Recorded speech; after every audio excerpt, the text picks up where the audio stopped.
Before we get going this morning, let me tell you about the Oxford Exxon Blue Sky there on Highway 6 West. Go ahead and get a lunch special, $4.99, 2 sides bread, 32-ounce drink, and with baseball starting Friday, home basketball on Saturday as well, get the Stadium Cup. You can refill it at any Blue Sky in Mississippi for only 49 cents, so great value there to quench your thirst with the Oxford Exxon and Blue Sky and pick up ribs at night, wet or dry, ready to go, waiting on you, or you can call ahead and have them wrapped up and ready there at the Oxford Exxon. And coming to you from the Clark Ford Studio, 662-257-1900, Highway 25 South there in Amory.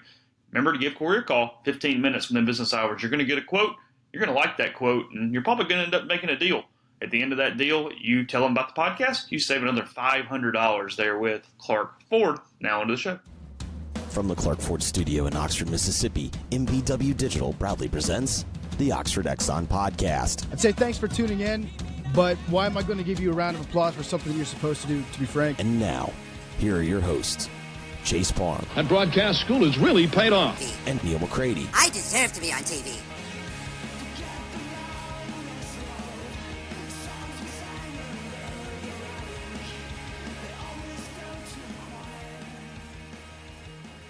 Welcome to this Wednesday edition of the Oxford Exxon Podcast. Chase Parham, Neal McCready, Clark Ford Studio this morning. A lot to get to. We've got basketball tonight, Ole Miss and Auburn from Auburn Arena. Yesterday, Ole Miss Baseball Media Day leading into Friday, where they face off against the Wright State Raiders.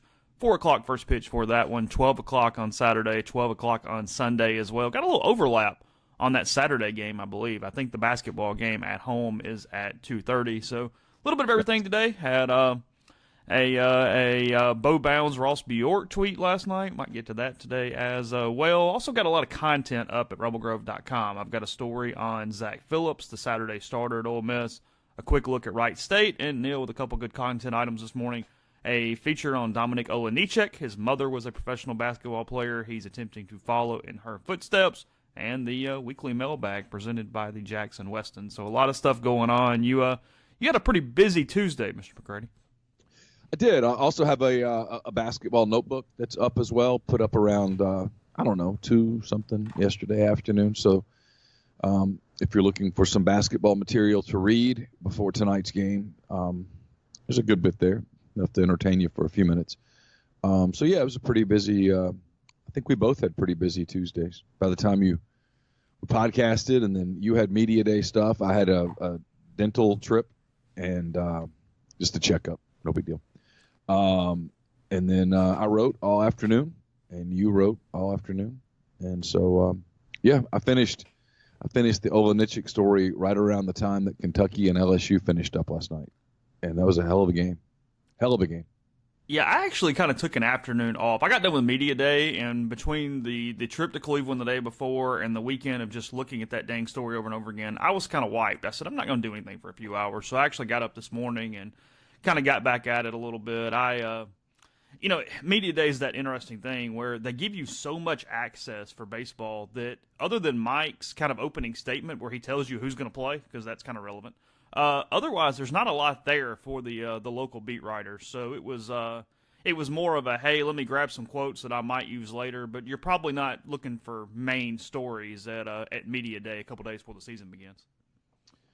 No, I wouldn't think. There's also a whole lot of media going to that to be seen, if we're just being perfectly honest. Yeah, I was out of there pretty quick, about 45 minutes yesterday, in and out and done. A little update there. So I guess we'll start there. There's a lot of places we could start with baseball. He did announce the rotation. I'm not going to say I completely predicted it because we kind of had it down to 4. Wasn't sure what he was going to do on Saturday, but what he's doing makes a lot of sense. He's going to go Will Etheridge on Friday. We all knew that. And then Zach Phillips on Saturday, as I mentioned, and then Gunnar Hoagland on Sunday. I looked this up yesterday. It took only about 25 minutes, actually. Hoagland is only the second true freshman to ever start on the opening weekend of the year under Mike Bianco in his 19 years. The other one was Mark Holloman in 2003. Cody Satterwhite would have been in 2006. However, a rainout shortened that series to 2 games instead of 3. He did start the next Sunday in the first Sunday game of the season, but nonetheless, pretty rarefied air there for Hoagland. That was expected. He was excellent except for this past Saturday, but Mike didn't hold the one out against him, and he's in the rotation for Sunday. With Phillips, it was down to Phillips or Roth, and It's a little bit of two things. Phillips was great the last 2 weekends. He finished up last weekend 5 scoreless innings. I think he had a whip under 1. He had a BAA under 2 for all the spring innings. I think 10 innings over the course of 3 starts in the spring leading up to the season. And what else it does is, in case Ole Miss has bullpen problems, Houston Roth is a very viable candidate to kind of fix those bullpen problems, to be a late inning guy, he has the mentality to go into games late in games. So I think Mike thought, well, if it's exactly even, let's go ahead and put this guy in the starting rotation, because in case we got to move something later, it's much easier to move a midweek guy, premium bullpen arm, deeper into the bullpen than it is to start flipping through all the rotation, because even mentally, you kind of got to, baseball coaches are psychiatrists as much as everything else. It's probably better to do the least amount of tinkering when you anticipate at least a problem being possible down the road. How happy is Houston Roth with this situation? I have to think that he went into this hoping to be a weekend starter. He's competitive. I'm sure probably not overly thrilled. Now he's going to go. He's going to do his job. He's probably going to beat Arkansas State on Tuesday, and he's going to be waiting on the first opportunity to jump back in the rotation. Ole Miss, Mike Bianco mentioned yesterday that obviously it's just the first weekend. Things are going to change. I think Mike's only had 1 or 2 seasons out of his 18 so far where the rotation stayed 1, 2, 3 throughout the season. So, it's a little bit of a mental test for Houston. There's no doubt. I mean, he lost a competition in a way here, but I do think there was some extenuating circumstances. I think it was more of a big picture move as well as just kind of that head-to-head deal. And, look, if you told me to say, yes or no, gun to my head, Houston Roth's going to start SEC games this year? Yes, he is. I highly doubt the rotation stays 1, 2, 3 throughout the year. But nonetheless, it is the news right now. Greg Kessinger, we don't know about that ankle for Friday. Mike said if he's able to go, obviously he'll go at shortstop, and Anthony Servideo will go at second base. If he can't go, Servideo will play short, Jacob Adams will play second. And because of the depth there and the ability to just kind of plug and place, I'm leaning toward he doesn't play opening day, but it's just a thought. I don't know. Mike didn't really give it either way. I asked Gray afterward how his foot was feeling, and he said he took BP. He's been moving around some on it, but he said that the only straight-ahead running he's done to this point was in the weight room. They've got like a little 30, 40-yard turf thing in their weight room, and he said he's kind of run on that. But as of 2:30 yesterday, he had not run in a straight line outside, and being that the game's in 3 days, made me think that maybe he's a little behind schedule, but we'll see what happens on Friday afternoon. Just to backtrack, did you just guarantee a win over Arkansas State? Are you on the record as guaranteeing that victory? Well, Arkansas State used to be a thorn in their side a little bit in the midweek, but I feel good with Houston Roth on the mound that if you were in Vegas, the money line would be on the Rebels on Tuesday against Arkansas State. Yes, no question. Did you just guarantee a win over Arkansas State? Well, they only lost 1 midweek game the whole year last year. So, sure, yeah, they're going to beat Arkansas State on Tuesday. You heard it here first. There it is, the guarantee. That'll be an interesting Twitch cast if you miss that one. Be a lot of fingers pointed at you. Yeah, you were kind of feeling yourself in that mailbag this morning. Got after me a little bit on the Twitcher. I'm having fun with you on the Twitch thing. I don't know. Is that what it's? I mean, are you twitching? I don't. Obviously Twitter and we're tweeting. What are we doing on Twitch? My guess would be you're twitching. You think so? That has a certain connotation to it. I mean, you're Googling, you're Facebooking. Yeah, you're tweeting, Instagramming. You're twitching. Okay. I mean, until someone comes up with a better alternative, and I'm open to that. It's twitching. I don't know which day it will be. Either tomorrow or Friday, we'll have Aaron Fitt on the podcast from D1 Baseball to talk a little SEC, Ole Miss going into the season. I confirmed that he would be available at some point in the next 2 days yesterday afternoon, but we have not locked down an exact time to that yet. But either way, you'll get Aaron at some point before the week's done. I'm not going to spend time on Wright State, so I'm going to hit it right now and be done with it because I wrote it this morning. You can read about it on the site at rebelgrove.com. They were good last year. They were 39-17, 22-6 in their league, the Horizon League. And what's good for Ole Miss is that Wright State's schedule is better this year than last year, and they had a 69 RPI. If you gave Ole Miss a 69 RPI for Wright State right now, they would take that in a heartbeat. So that's kind of good news for the Rebels. They've got all their offense back from a team that averaged almost 8 runs a game last year, or maybe more than 8 runs a game last year, which was, I think, 7th or 8th nationally. They've got those dudes back, but their pitching staff, a big overhaul, and that's probably not good against an Ole Miss lineup that has everyone back as well. Wright State throwing a kid on Friday night who Baseball America, or D1 Baseball, sorry, it was D1 Baseball, said that he's up to 95. He really progressed in the offseason, all this stuff. But when I pulled up his numbers last year, 7.34 ERA, 1.76 WHIP, 333 batting average against. That potentially spells a lot of trouble on Friday for the Raiders. I would think. And look, let's get that. I established this in the mailbag. I'm going to establish it on the podcast too. All right. I'm a good enough journalist that I can cover a baseball series, a baseball week. If, God forbid, something happened and I had to cover a month of Ole Miss baseball, I'm good enough to do it. As of this moment, I don't have to do it. I don't see this team. I haven't seen them yet. When they play on television, I'll watch some of it, that kind of thing. I don't go to many games because I'd be going by myself. So I don't really go to any games. So I'm not going to pretend to be the baseball expert here. I will say that I saw enough of these kids late last season, and I know that most of them are back. It is my opinion, based on nothing but that, which is an incredibly small sample size, that average to below average pitchers are going to get bombed by these guys.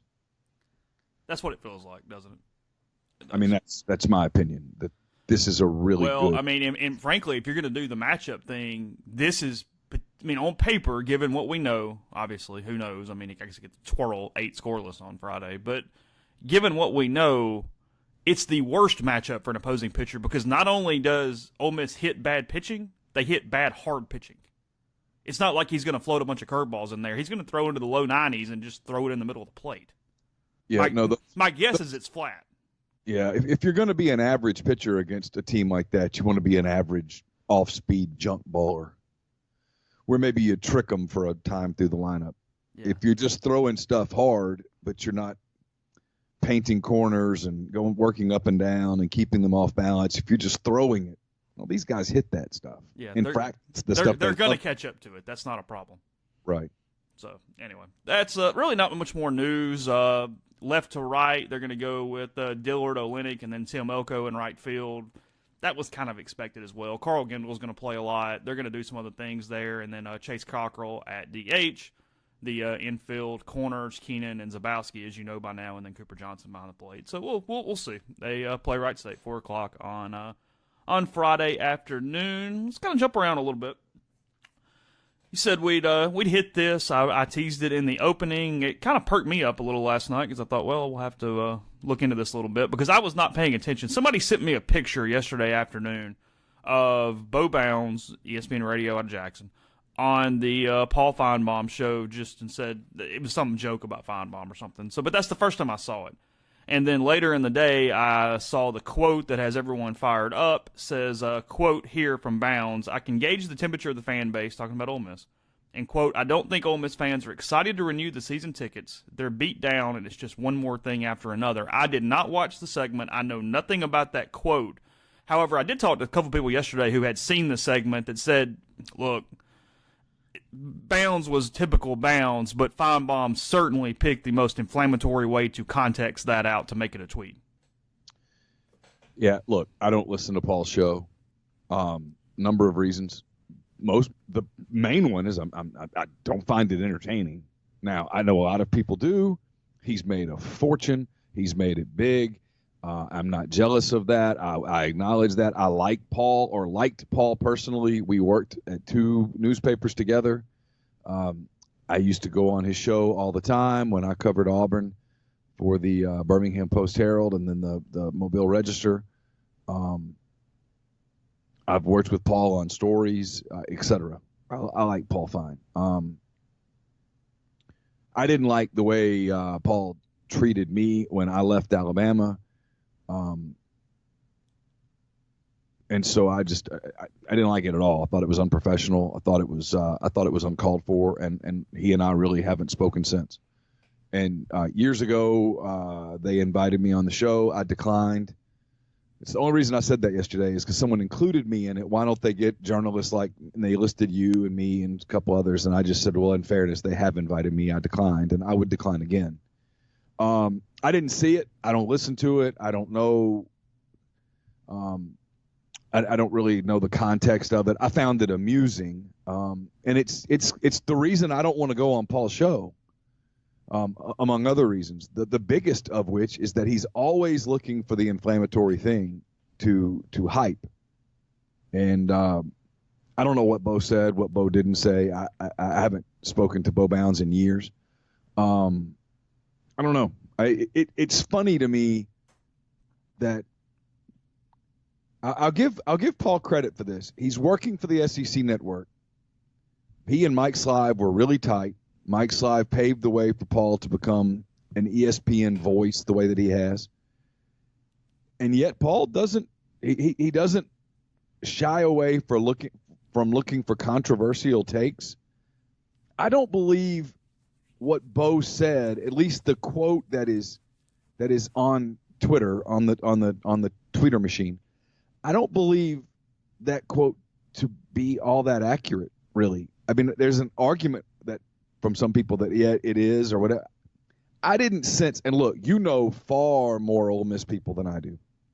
It's not even close. If anybody's going to be the gauge of Ole Miss people, you would be better at it than me, and I would be better at it than Bo Bounds. I didn't sense a tremendous amount of angst about the vacated wins. In fact, I'll be honest, from the people that I talked to, if anything, it was kind of a joke. I didn't sense any angst. It's severalfold. It's threefold. One, most people knew this was coming. We've reported on it. Multiple media members have done a pretty good job of paneling out how this was going to work, and that a lot of seasons were in danger because of certain things. That's number one. So it wasn't a surprise to a lot of people. Number two, look, over time, especially as this thing is finished, Hugh Freeze's Q rating, if you will, with Ole Miss fans has dwindled significantly. There was pleasure in his record getting knocked down as well when it was announced. I mean, I was in a room with Ole Miss people when it got announced. I saw it. And then three, they kept the Sugar Bowl trophy. And I get that a lot of people find that trivial, but that was a really big deal for the Ole Miss fan base. That was a really big bowl game for morale. That was kind of the culmination of that era, if you will, with that 2013 signing class. It's the one bowl, other than the playoff, obviously, that Ole Miss fans wanted to go to. They wanted to get back to New Orleans, and they did that. And that part of history didn't get erased as much as vacating a win can get erased. So I think those three things went together that took it from just anger and another thing, as Bo says, to, yeah, kind of a joke, kind of this dark humor, sort of this, okay, well, this is it, right? All right, let's move on. I saw the game happen. Who gives a crap? And that's kind of what I felt from the Ole Miss fan base for the most part. Yeah, that's kind of what I got too. I'll be honest with you, the only person who messaged me or contacted me angry or upset or whatever about vacated wins was Hugh Freeze. Honest truth. Only one. Other people joked about it and all that stuff, with the tweets of pictures of one of the games that has now been vacated saying, I saw it. Yeah, of course. Stuff like that. But I didn't take that as anger. I took that as humor. The only person that was upset that reached out to me was Hugh Freeze. And I saw this morning going, well, they found out, why not release it? No, Ole Miss did its job. It did not allow that to be released. I mean, if somebody found it, great, but they did not volunteer that information prior to signing day. Because here's what would happen if they had of. You would have had to go back and convince kids again that it was part of the old thing, it was just another part of the thing, and it wasn't something new, because other schools were going to hit you on it. As soon as that vacated win thing comes out on January 25th, every one of the kids you're competing against, or every school you're competing against for kids, was going to say, look, another NCAA thing, vacated wins. Look, you're going to win games they're not even going to count. That's what they're going to do. That's what everybody does. But Ole Miss does, other people too. That's what everybody does. So by avoiding that, keeping it through February, now it's out of the news cycle already, and it does not matter one iota to recruiting moving forward. So, no, Ole Miss did exactly what Ole Miss was supposed to do in that situation. And it's important to note, for those of you that don't have high school kids at home, they're not exactly keeping up with the news. I mean, they're high school kids, I don't know if you remember being a high school kid. They're pretty self-obsessed. It's just part of that phase of life, I think. And they would be easily misled because they're not reading about this stuff on message boards. They're not keeping up with it. They're busy with their own lives. And when you're in high school, life's pretty busy, and you don't have a lot of time to parse through what's true and what's not. And so when people are telling you, "Oh, see, look, here's the," and they can actually show it to them, it would have absolutely had an impact on recruiting. It absolutely would have. Give Ole Miss credit. I give them credit for this, and I'm in the media business where I'm always looking for information. They would have potentially gotten hurt by that getting out, and by holding on to it until after the signing period, that's a win for them. Yeah, I mean, frankly, I was surprised at how well it was taken overall. I mean, I understand some people are upset on the message boards and Twitter and different things, but on the whole, it was taken really well. I mean, I'll just give the little insight here. When I found out about it, I was talking to Ross, I guess, right after the thing. He said, "Hey, what do you think the reaction's going to be?" And I said, "Well, frankly, I think it's going to be 60-40 negative was my guess." And then I kind of checked Twitter, checked the message board, checked the replies to the story I put up, and I kind of walked back over to him and I said, "Nah, it's more positive than that. It's really not bad at all for you guys. It's fine. It's a joke, And I said, "Well, it's everybody's kind of taking some delight in Freeze. They're doing the Sugar Bowl trophy, and they're kind of moving on. Whatever. I think you're cool." So yeah, I think you nailed it a minute ago. I think it's taken a few years, but I think Freeze's Q rating has finally dropped. Yeah, I think it took a while, and I think Luke's has gone up.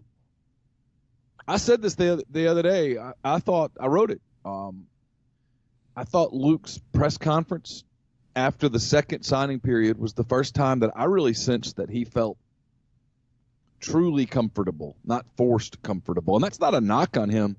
It's that deal where I think there's finally a sense among him and maybe among the program that the program has turned the page.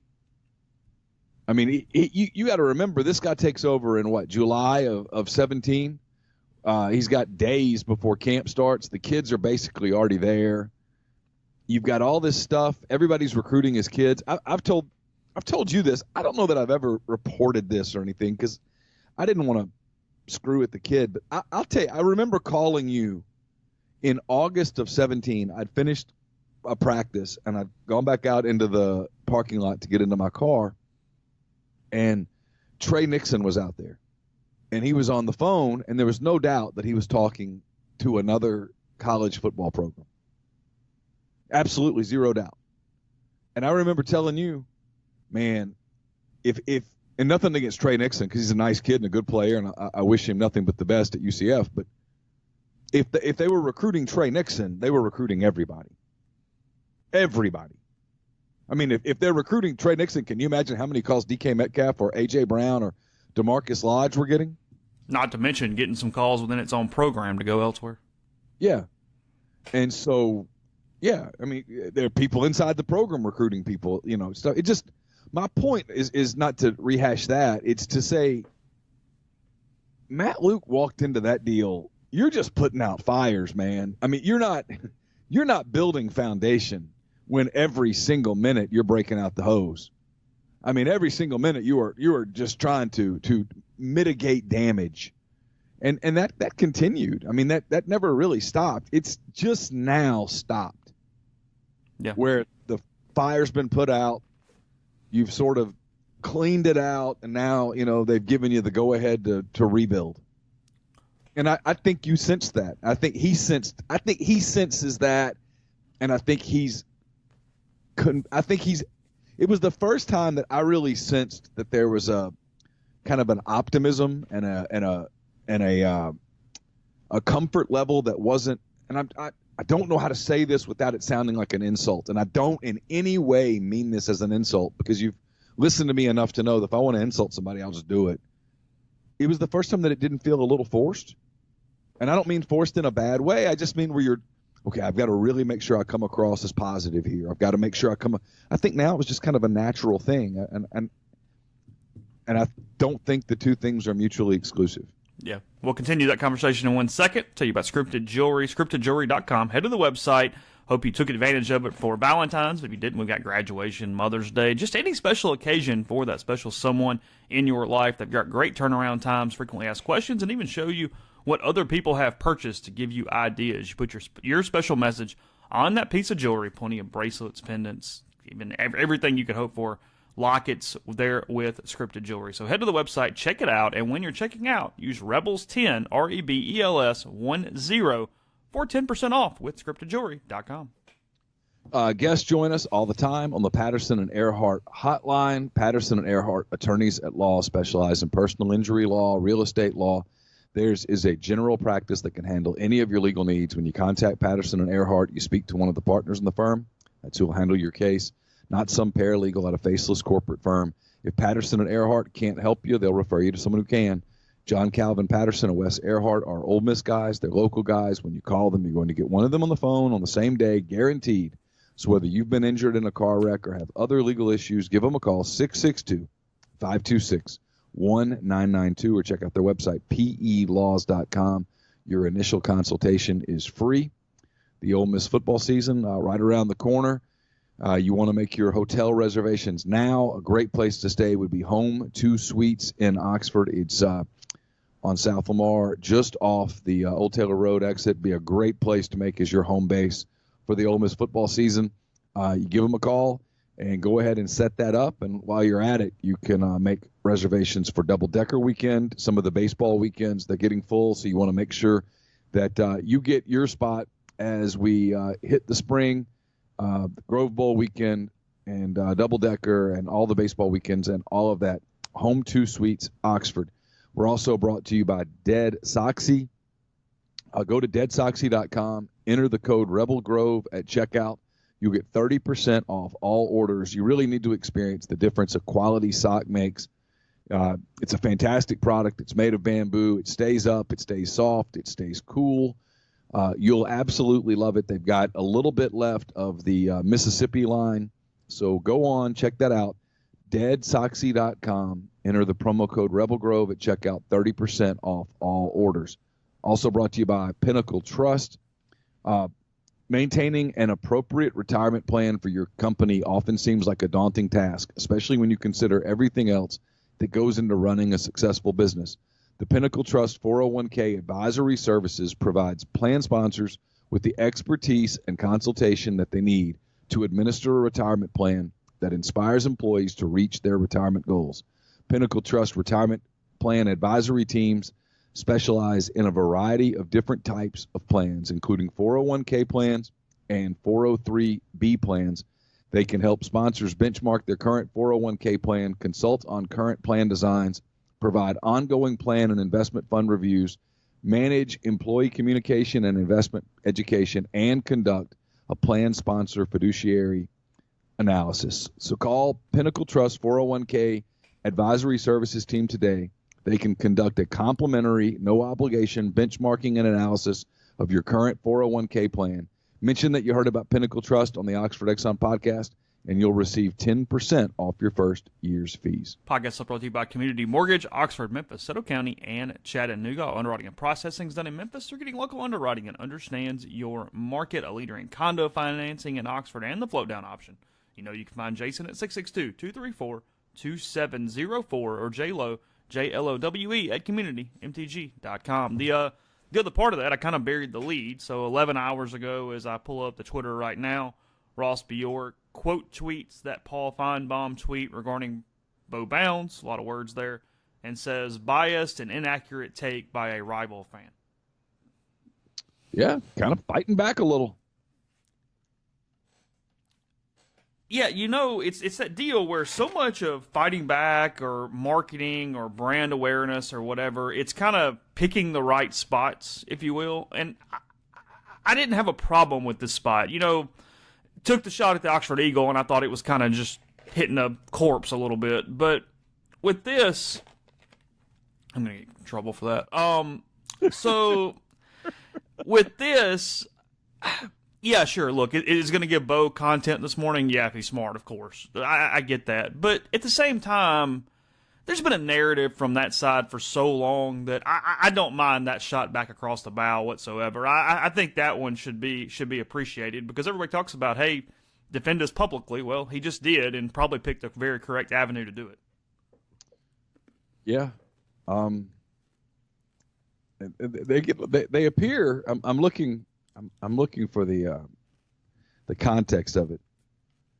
I think I just found it about an hour ago. They're really fighting back about 50,000 watt signal, covers about a 50-mile radius of the tower location.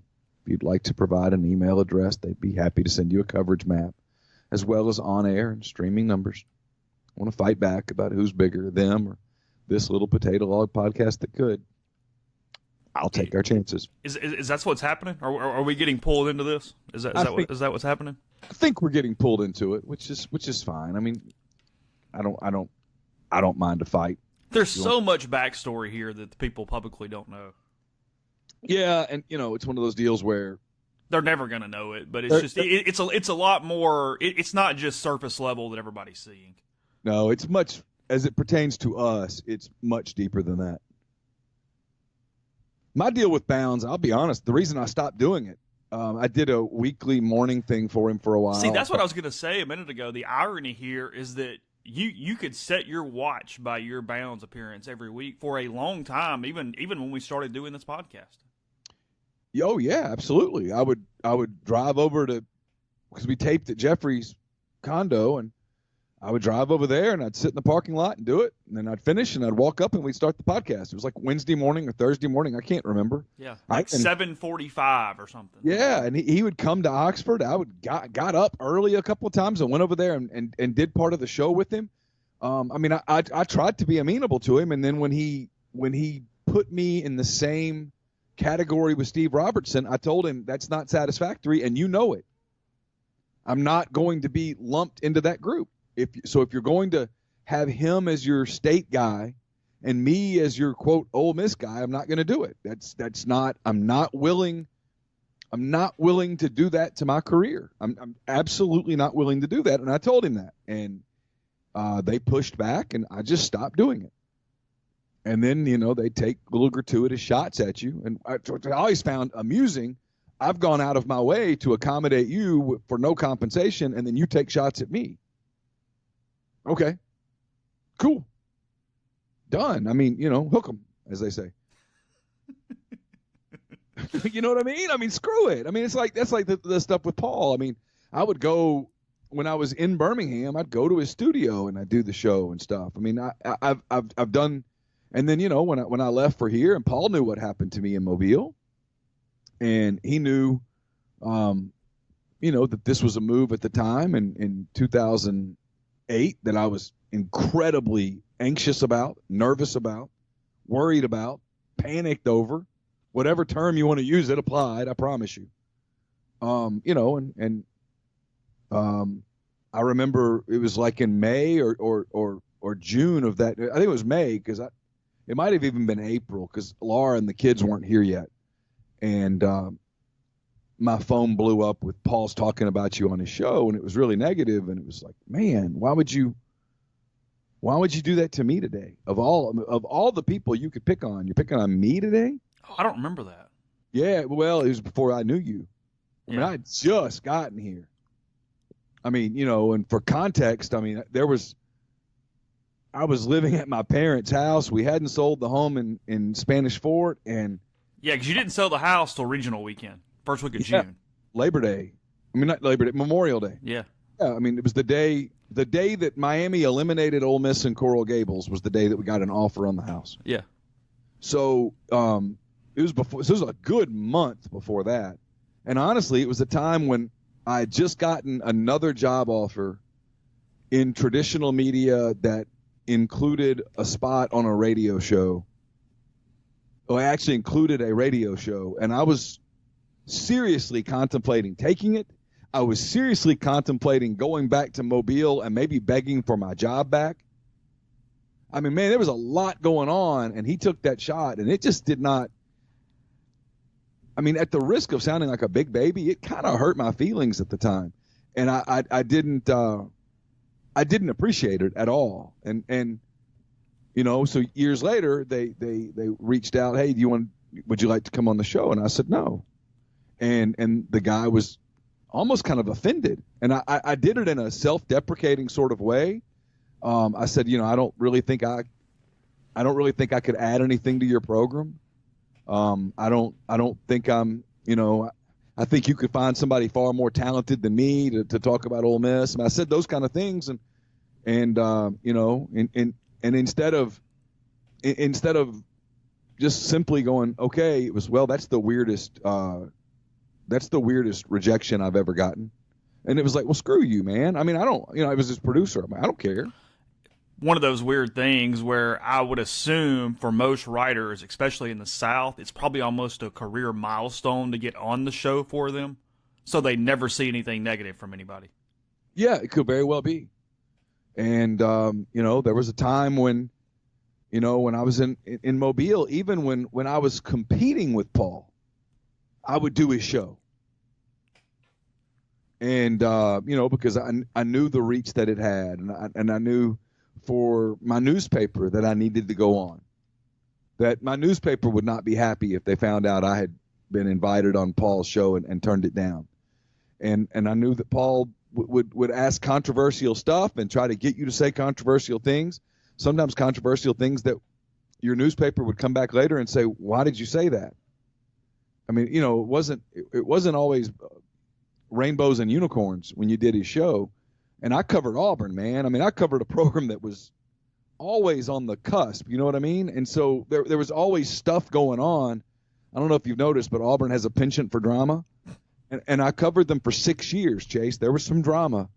And so, you know, it was kind of one of those deals where, I don't know, it's a really long story. I didn't want to do it now. And I haven't. I mean, I've passed Paul at media days and stuff, and you know, he acts like he doesn't recognize me, and perhaps he doesn't. So, and that's okay. I've said hello, and he's kind of said, "Hey, back," and that was that. And so, I have no interest in going on his show. And then, as it pertains to Bounds, this is where Paul's got a problem. He can't put Bo Bounds on the show and act like Bo Bounds is representative of the media that covers Ole Miss. And I think Paul would prefer to always go with the Clarion Ledger guy, but the Clarion Ledger guy changes every 6 seconds.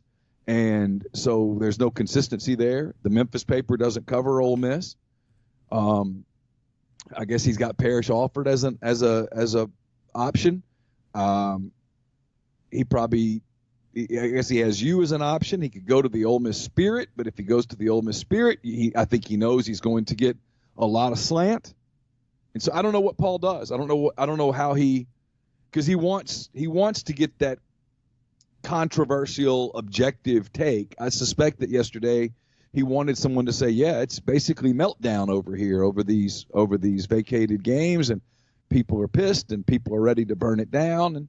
And in fairness, there is some of that. I just don't think it's the majority opinion. There is nothing the national writer likes more than the vacated win.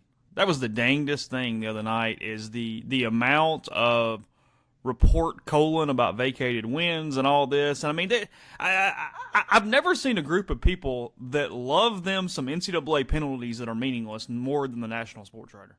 Yeah, I've been almost kind of careful to not talk about it because I'm like, maybe that is the majority opinion and I'm missing it. Maybe I'm so out of touch with the common man Ole Miss fan that I'm missing it. Maybe there is more angst than I think. And I've looked everywhere. I just don't see it. I see people, like we said, cracking jokes and ha whatever, but I don't get the anger from anybody. Now, maybe it would have been different if they had lost that Sugar Bowl and they had to pack up the trophy and send it home, and it probably would be different, but they didn't. And so it's, if anything, I hear I mean, I'll tell you the one thing I got yesterday from people was, God, it's going to be funny to see Liberty's media guide now. what will they do? Because they propped him up as this guy that won all these games in the SEC, and now he can't claim those wins.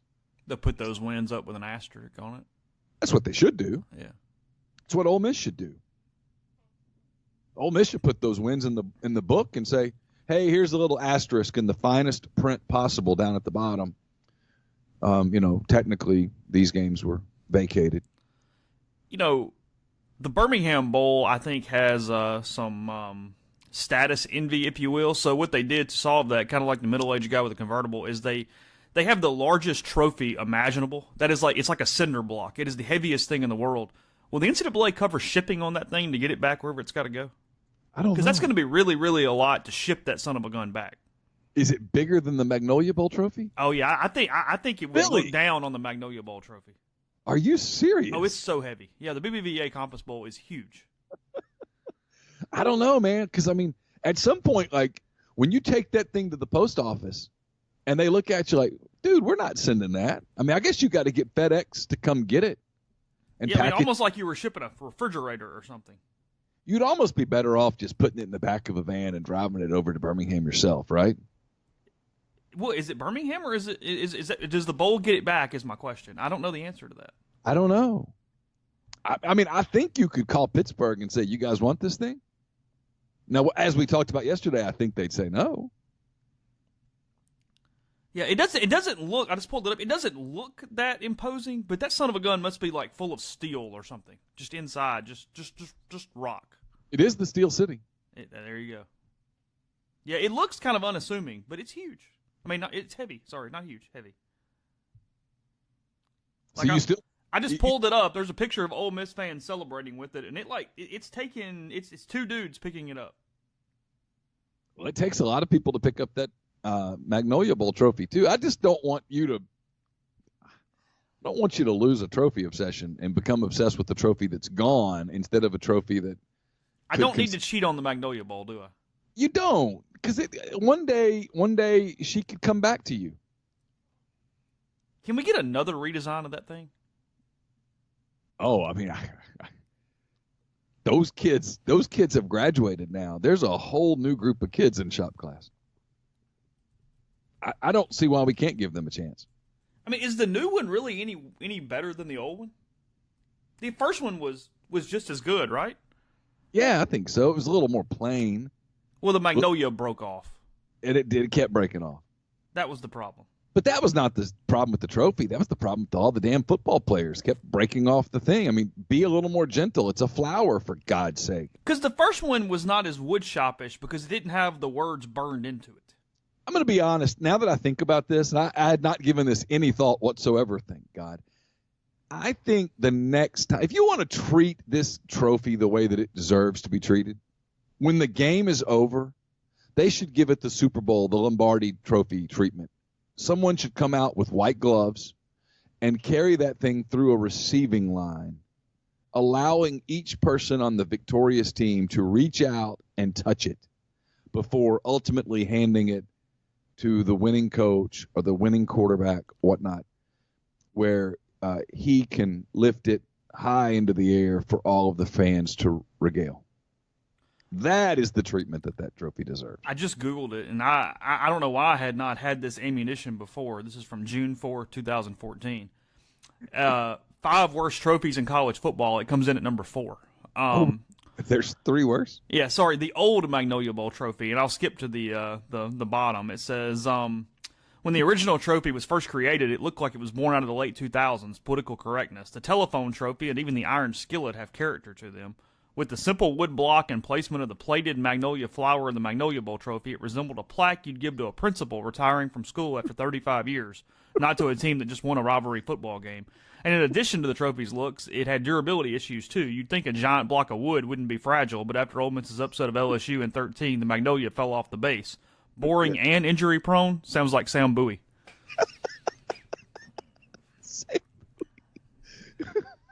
So they could call it the Sam Bowie Trophy. Yeah, that would be awesome. Yeah, then they debuted the new one on April 5th, 2014. So it has not been graded. What were the 3 trophies that were worse than that one? I don't know. I have to look. Don't worry about it. Yeah, I mean, if I stumble across them, great, but I'm not killing my day on it. I don't know. That is a good point, though. Some of the other ones are terrible, but they at least sort of had character. Like, I hate the Cyhawk Trophy, the Iowa State Trophy. I haven't seen that. Yeah, that one gets on my nerves. But most of the Big Ten ones are kind of so dumb they're okay. You know? Yeah. Yeah, I mean, well, like Paul Bunyan's axe and stuff. It's awful, but it's kind of cool at the same time. Hang on, is this the new one? Never mind. I'm sorry, guys. I'm getting off into trophies. Maybe I was looking at an old Cyhawk trophy. Maybe the new one's not bad. Anyway. The name is terrible. Cyhawk, but... Yeah. Anyway. We got to go to Iowa sometime. We really do. Well, we got to get that guy on. We keep getting his number and we haven't called him. Yeah, I need to call him. Because I think we're big in Iowa. Do you? Yeah. It's at least like our probably like 28th most popular state. Yeah, somewhere in there. It's not 50th. No. We get more overseas than we do in a lot of the other states, like away from our footprint. Yeah, we're global. We're global. That's before you start. We don't just go 50 miles from base. I don't know. I mean, just saying. Now that it's twitching, there's no telling how far we go. That's very true. So, quickly, before we go to another break, basketball last night, heck of a game in Rupp Arena. LSU 73, Kentucky 71 in that one. And did you see the end of it? I read about it. I did not see it. Yeah, I can't decide if I think it was goaltending or not. He definitely got it off in time, no question about that. At live, I thought it was goaltend. And then on a replay, I thought, nope, it's not goaltend. And then there was another angle that I went, ooh, maybe goaltend. And I couldn't decide. They reviewed it. Can you review goaltending? I don't know. Yeah, they reviewed it, and you know those officials are standing there in Lexington, Kentucky, Rupp Arena, with John Calipari making an ass of himself 10 feet away, thinking to themselves, please, please, please, let's this thing go to overtime. Please. And yet, I think they made the right call. I kind of do. And, man, that place was like kind of rough there for a few seconds. I guess everybody got out okay. Big win for LSU, though. They were down like 8 points and in trouble, and they can't. I'm telling you, man, I've said this since Ole Miss played them. If I'm in that NCAA tournament field, I do not want to see them in my little quartet. I don't want to see them. They have every factor that you look for in a team in March. They got all you need, man. They got now they're.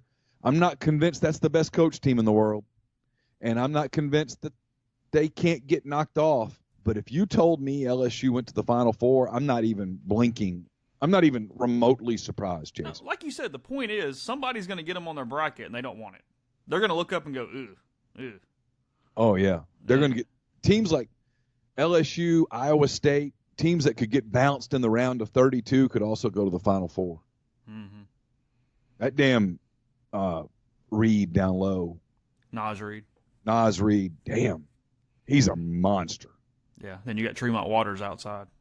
Yeah, and he just makes plays. And then they got Skylar Mays made a play last night, and guys they got dudes. Well, they got 12 and 6 from Emmett Williams last night. They play really hard too. And I know what people say. Wade's not a good coach. Wade's this. Wade's that. I don't think he's the best X and O coach in the world. I'll give this team credit. They play really hard. Yeah. Now, the flip side, did you see the other SEC game? Yeah, I'm going to get to those in 1 second. For we do that, I'll tell you about the Blow Dry Bar at gmail.com. Blow Dry Bar, Oxford, Tuesday to Friday, 10 to 6, Saturday, 10 to 3. Give them a call, 662-638-3310. When you give them a call, get a gift certificate because you're going to save some money. You mentioned rebelgrove.com. You mentioned the podcast. They'll knock some of that off on their very, very popular blowout for the lady in your life. So if you're coming to town this weekend, maybe put it around the baseball game, the basketball game, head on over Jackson Avenue again. The best new business in Oxford for 2018. It is blowdrybaroxford.com. It was well done. The podcast Also brought to you in part by the Westin Jackson. As Chase mentioned at the beginning of the show, my mailbag is up. There's a lot of stuff in the mailbag. It's brought to you by the Westin Jackson. Go to the Westin Jackson and restore serenity to your soul. Visit Soul Spots, the ultimate luxury spa experience in downtown Jackson, and then gather at Estelle Wine Bar and Bistro. Sip on a creative craft cocktail. I get through what I get through, and you screw up cocktail. Thanks. Or enjoy their curated wine list. Chef Caden's mission is to connect guests with the community through local partnerships. So gather at Estelle tonight. Yeah, that's going to be multiple message board threads. The podcast also brought to you in part by John Edwards of Regency Travel Incorporated in Memphis. John's part of Virtuoso. It's a worldwide network of travel partners. It allows him to supply clients with added values and unique benefits that are simply not available to other travelers. What you do is you call him and you say, hey, I want to go to Pebble Beach. I want to go to Napa. I want to go to Scotland, Ireland. I want to take the family to 30A. I want to go on a cruise, whatever it may be. Give him some parameters, give him a budget, and then take the rest of the day off. Go do your job. John will do his, and he'll come up with options that you would not come up with on your own. You don't have to live in or near Memphis to take advantage of his services. 901-494-3387, or send him an email, jedwards@regencytravel.net. First-time clients can save $50 off their first booked trip just by telling John you heard about Regency Travel on the podcast. Also brought to you by Grenada Nissan. If you're in the market for a Nissan vehicle, Grenada Nissan's the place to go. They have a complete selection of new and previously owned Nissan vehicles, great lease deals as well. Go in and tell Gene and Sandy that you heard about Grenada Nissan on the podcast or at rebelgrove.com, and you'll get Rebel savings on top of the already great deals at Grenada Nissan. Podcast also brought to you by Mastercuts Lawn and Landscape. 662-607-7773 for a free quote. You can also send them an email at info@gomastercuts.com. It's time now to get those contracts signed for 2019. Take care of all the basic yard work as well as much, much more. They're coming to do some stuff in my flower beds on Monday. Sent me an email, gave me a time, said when they'd be there, way ahead of schedule for you to plan and prepare for that visit. Again, mastercutslawn.com, 662-607-7773. Yeah, a couple more blowouts in the SEC last night to go along with LSU and Kentucky. Texas A&M just continuing what has become a nightmare on the court for Georgia, although the commitment the other day probably has the fans feeling pretty good no matter what the score is. 73-56 at Reed Arena last night for Texas A&M. A&M now 3-8 in the SEC, 10-13. They're bad, but they did beat Georgia by almost 20. And then let's see, Mississippi State 81-62 in Starkville over Alabama. That was kind of a free shot for Alabama. They did not get. State had to have it. And I missed this game. I did not even realize this happened. Missouri 79, Arkansas 78 to kind of knock the Hogs back after they've been pretty hot lately. So I guess big win for Missouri, but more than anything, that was a devastating loss for Mike Anderson. Devastating loss for Mike Anderson, and on the final possession, Arkansas had a chance to win, and not sure exactly what it was that they drew up or what the hell they were trying to do, but it was a remarkably bad possession. They didn't just give Gafford the ball and let him do something with it? No, they just screwed it up, and it's gonna. I would. When you have when you have a first round NBA pick, you probably should give him the ball when the rest of your team sucks. Yeah, you got to use him. Steele's getting interesting, man, because Arkansas, they're done now. I mean, people say, what's their path to the NCAA tournament? It's easy. Win 4 games in 4 days, or maybe 5 games in 5 days in Nashville. That's their path. It's pretty easy to write that story, which means that the media there, and they're the only show in town, the media there is going to start the does Mike Anderson need to go conversation. And it ought to be a better job than he's doing. Yeah, now look, I had this on the radio show with them whenever that was. I forget what the guy's name was.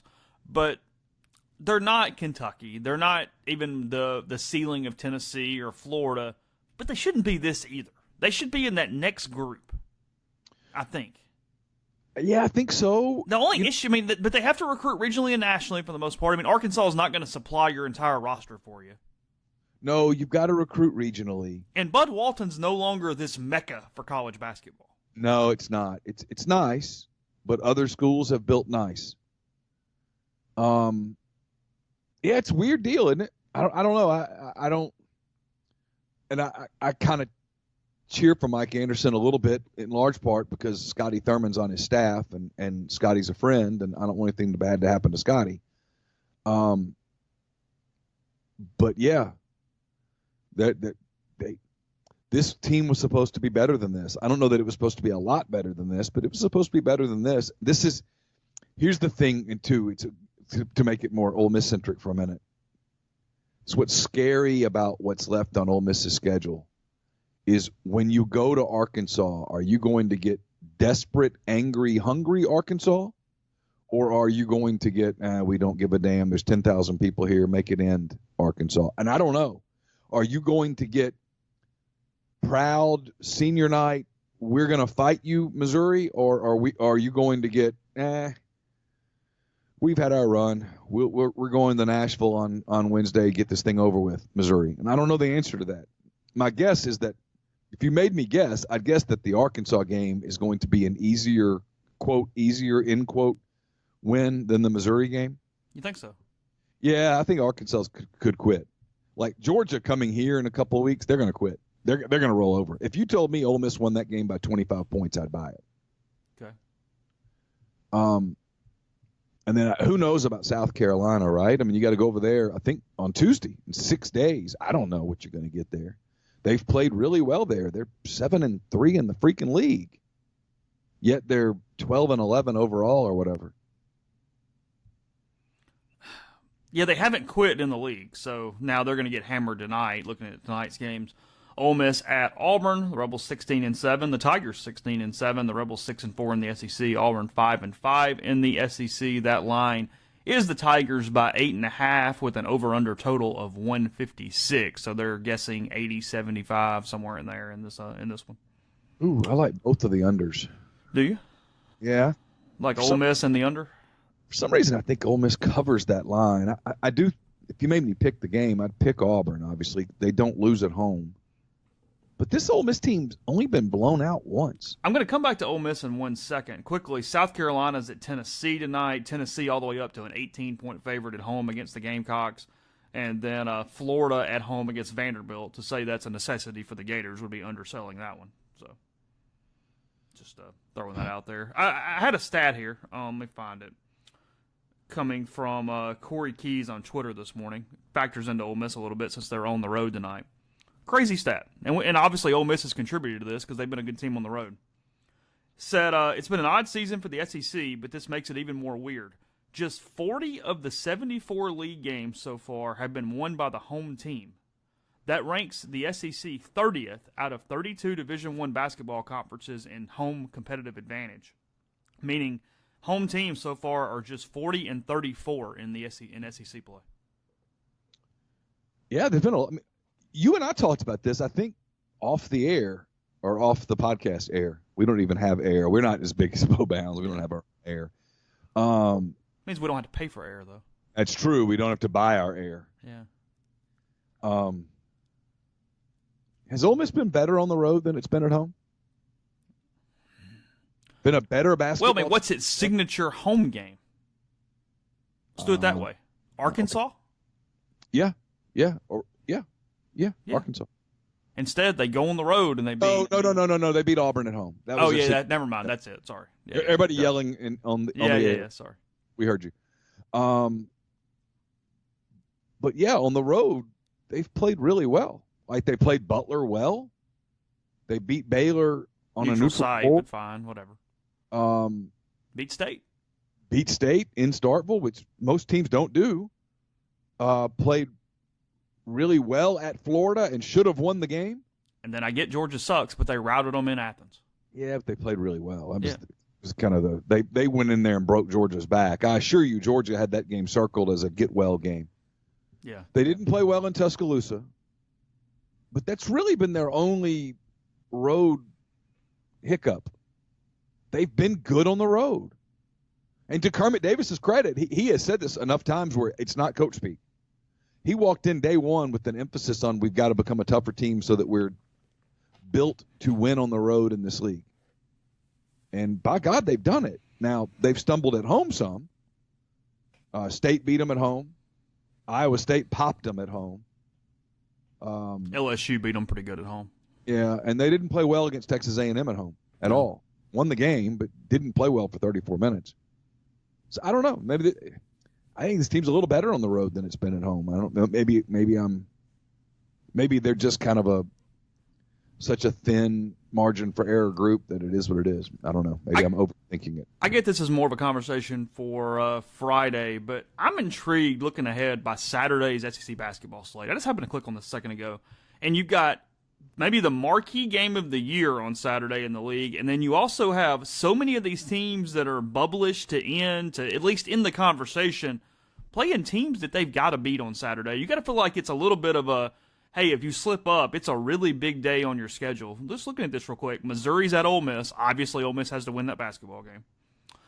Well, if you're before you even continue, I'll say it's going to be one of those. There's a lot of people that believe in the conspiracy theory as it pertains to SEC officiating. If you believe in it, Saturday will be a day around the league where, some eyebrows. Yeah, you can kind of watch all day long, watch games that are sort of intriguing from, hey, you better hold serve. So you've got Missouri at Ole Miss. Obviously, Ole Miss is going to be well favored. League really wants Ole Miss to win that game. Yeah. Auburn's at Vanderbilt on Saturday. The league desperately needs Auburn to win that game. Now, this is probably meaningless, but still the home team needs to win. A&M's at South Carolina on Saturday. Yeah, probably meaningless, but the only one of those two teams that has even a chance in hell is the Gamecocks. Two teams desperately needing this game, Florida at Alabama on Saturday. It's a weird one. Yeah. Florida's in trouble, man. I'm telling you, that their schedule's just not friendly. Now, their net rating is okay and stuff, but they're I don't know. They're going to wreck them, but as you mentioned, teams sometimes getting spunky for some reason. LSU's at Georgia on Saturday. There's no chance. Mississippi State's in Fayetteville on Saturday. Need State to win. Yeah, need State to win that one. And then at 7 o'clock on ESPN, you get Tennessee and Rupp Arena on Saturday. That lost a little of its luster last night. Yeah. Frankly. Did you see the Louisville collapse last night? I did not see it. I heard about it. Louisville up 23 on Duke in the second half and loses. 23. Yeah, we were watching we did not watch The Bachelor on Monday night. We DVR'd it, so we watched it last night. It was very dramatic. You're serious? Yeah. Okay. When are we getting Jeffrey's Girl on? I don't know. We got to do it because we're finally, you're running out of time. Well, no, we're officially at the point that we need to do it because we're in drama season now. We're the there preliminaries now. are over. We have pretty much cut the wheat from the chaff. We have pretty much the cream has risen to the top. Okay. We're down to I think it's like 6 or 7, and there's probably 4 legitimate contenders in the mix, and they're all there, and I think they all have begun to realize that we are the ones that are headed for the Final Four. We are the ones that are headed for the fantasy suites. The pressure is about to be on. I think that's where this is headed. So now would be the time probably to get Aaliyah on the program so we could break this down. You did not warn me, by the way, or anyone else for the oven mitts that are necessary in one of your questions. Did you say on the mailbag this morning, speaking of basketball, speaking of Duke, that Zion Williamson is already better than Sean Kemp? Yeah. Really? Yeah. Okay. Absolutely. All right. Yeah, Sean Kemp was never as good as Zion Williamson is right now. Okay, so, I was relatively young. Is he just overrated? Because, I remember Sean Kemp was a pretty big deal. No, Kemp was a great player. Williamson's a great player. You said his floor is Larry Johnson or Blake Griffin. Yeah, that's his floor. Okay. Yeah. All right. I think it's Charles Barkley. Okay. I'm not going to do LeBron to anybody. That's not fair. Yeah. You can make a legitimate argument that LeBron James is the greatest player to ever play the game. I'm not doing that to any kid. But I think you could do the Barkley thing. And everybody does Barkley, and they remember the fat Barkley. They don't remember Barkley in his prime when dude was, as I wrote, if Michael Jordan had not existed, I mean, you know, I'm glad that he did, but had Michael Jordan not existed, there was a time there, a 2 or 3 year span, where you could make the argument that Charles Barkley was the greatest basketball player on earth. I'm not saying that it would be. Let me ask you this way. Who benefits the most from Michael Jordan never existing? Ooh, well, Barkley, Akeem Olajuwon, Patrick Ewing, Karl Malone, and John Stockton would have won a couple of titles. Kemp and Peyton would have won a title. Yeah, they probably would have won a title. Clyde Drexler would have gotten another title. Okay. But Ewing, Olajuwon, Barkley, yeah, Barkley for sure. Yeah, because Jordan had no impact on any of the guys from like the 80s. He didn't affect Isaiah or Larry or Magic or any of them. Yeah, I mean, you never know where we're going with this little podcast. If you remember back in the day, and you probably vaguely do, the Charles Barkley, Kevin Johnson, Dan Marley, Phoenix Suns, they would have won a title. Damn near won a title anyway. They scared the hell out of the Bulls that year. In the finals? Yeah. Because they were in the West. Yeah. They were really good. Now, that was Barkley when Barkley was just unstoppable. And Dan Marley was very good, and Kevin Johnson was an elite point guard. It's a good team.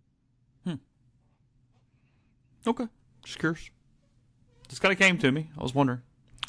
Got another interesting hypothetical that I was given to do on the podcast. We're going to do that after the break, so don't leave us. Hang around because I think people will be somewhat interested in this. We're going to talk Jerrion Ealy in a second. Before we do that, we'll tell you that go to Visit Oxford. Visit oxfordms.com/events. See everything going on in town this week, including even continuing today and tomorrow, the annual Francis McEwen Library Show, 10 to 8 at the Oxford Public Library. You've got a lot of Valentine's Day activities tomorrow night, including Bryn McClain on Thacker Mountain Radio at 6 p.m. and Off Square Books. You got Valentine's Day dining, dancing, and silent auction at 6 at the Chancellor's House, Young the Giants at the Lyric, and much more, including basketball and baseball. And plenty of stuff going on this weekend in Oxford. The double-decker bus tours also return during baseball season.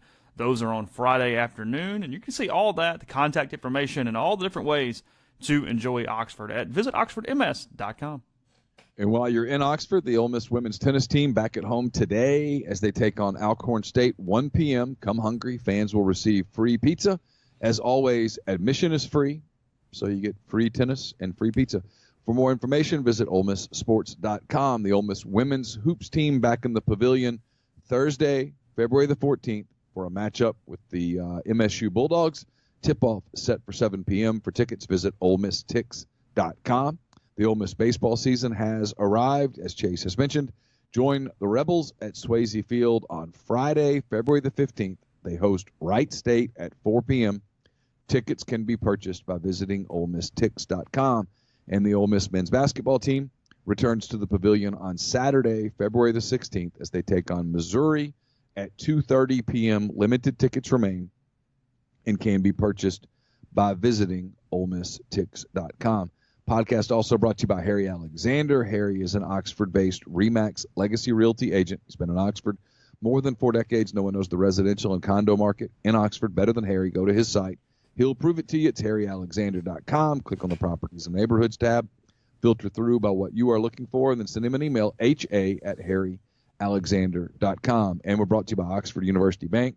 OUB, locally owned and operated right here in Oxford. When you deposit money at OUB, that money and the vast majority of the bank's profits go right back into the Oxford community. OUB offers its customers the absolute best cash checking account.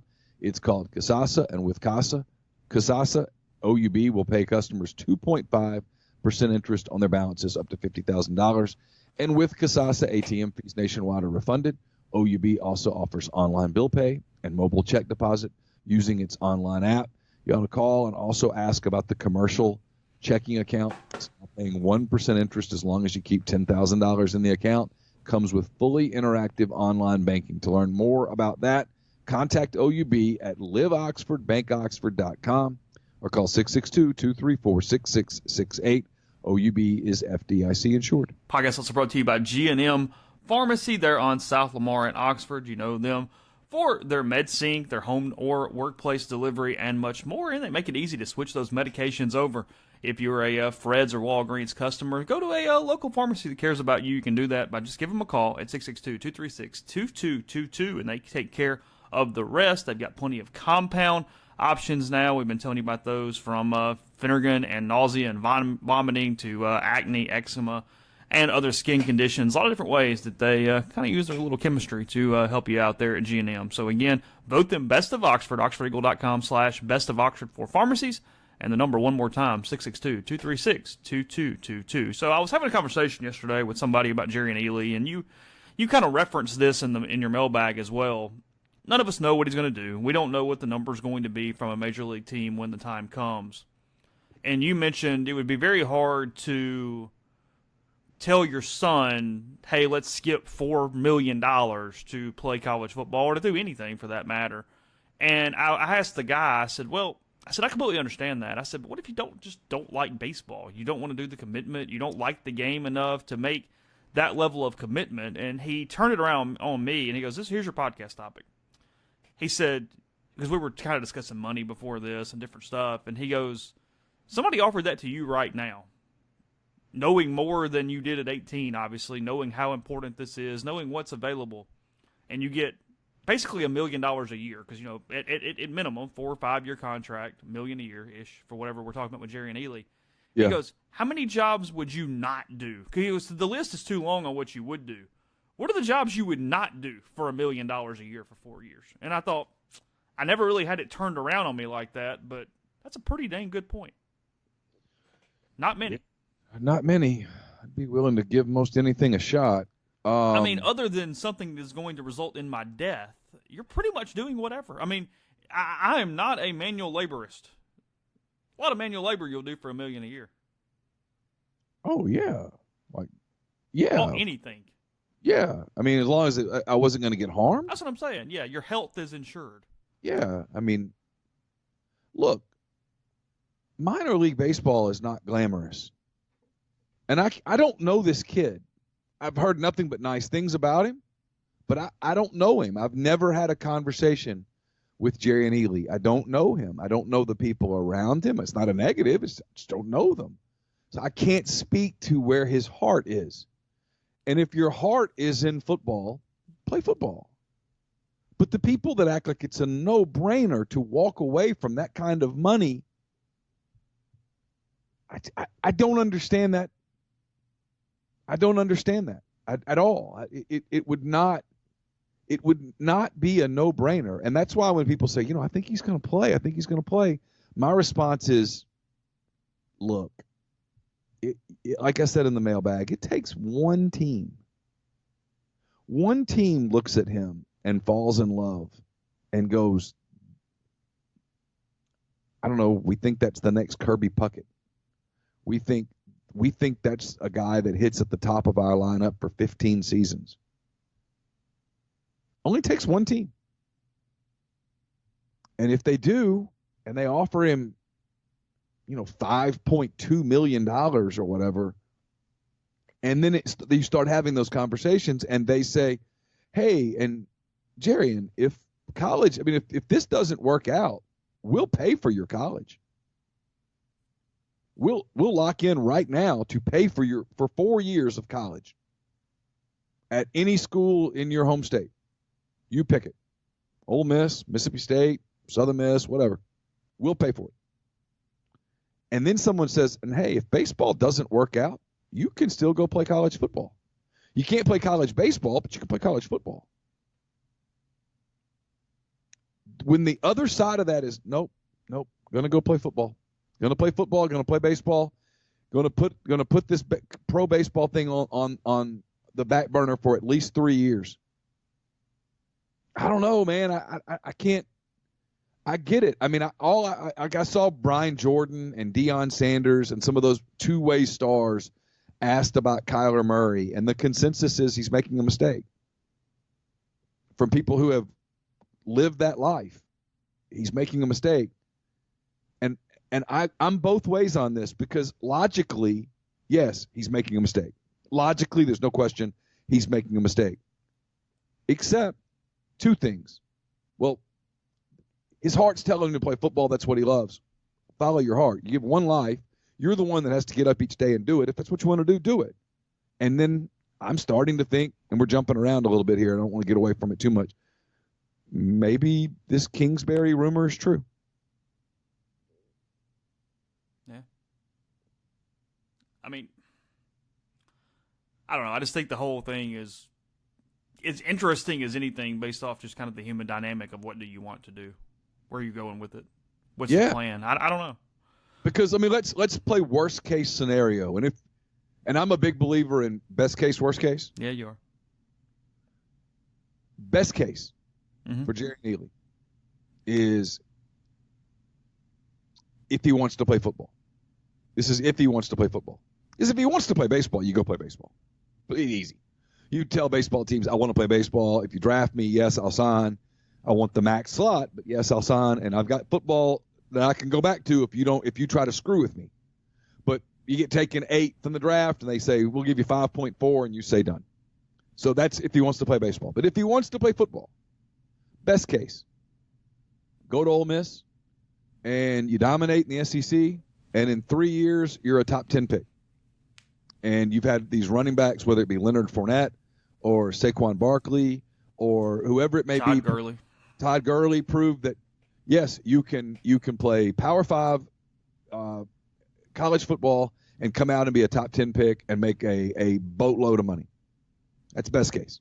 What's worst case?